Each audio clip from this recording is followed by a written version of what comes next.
বলছি যে আজকের মেনু হলো এই কাতলা মাছ, হ্যাঁ, কাতলা মাছ দিয়ে আলু দিয়ে তরকারি করব, আর একটা পালং শাকে দেবো, দুটোই দেখাবো। ঠিক আছে, আজকের মেনু এই কাতলা মাছ অনেকগুলো।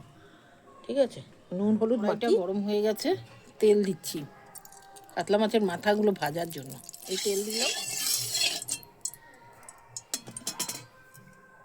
এই মাথাগুলো ভাজবো, সব মাথাগুলো একসাথে নুন দিয়ে ভাজবো, নুন হলুদ দিয়ে ভাজবো মাথাগুলো।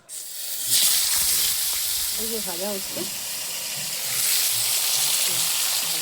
আজকেই এনেছে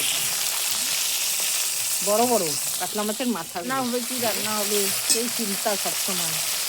এই কাতলা মাছের মাথাগুলো আনলো, বড় বড় মাথা, দুটো মাথা এনেছে বড় বড়।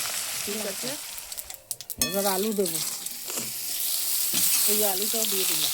মশলা দেবো সিলে বাটা, আদা রসুন জিরে, হ্যাঁ, আর হলুদ লঙ্কা। তো আলু ভাজা হয়ে গেল, এবার আলু ভাজছি, একটু রসা রসা করব। প্রায় ভাজা হয়ে গেছে, তাহলে রসুনটা আদা দিলাম, মাথা তো জিরে দিলাম, এই যে লঙ্কা দিচ্ছি, দিয়ে দিলাম।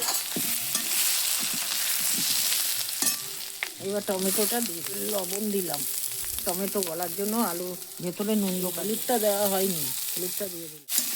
বলছি একটু জল দিয়ে দিলাম, মশলাটা এবার চাপা দিয়ে দিচ্ছি, দেবো দাঁড়া। এই যে ভাজা ভাজা হচ্ছে, ভাজা ভাজা হচ্ছে, ঠিক আছে। এই যে মাথাগুলো এবার দিয়ে দিচ্ছি, এবার গরম মশলা দেবো, আর কি দেবো,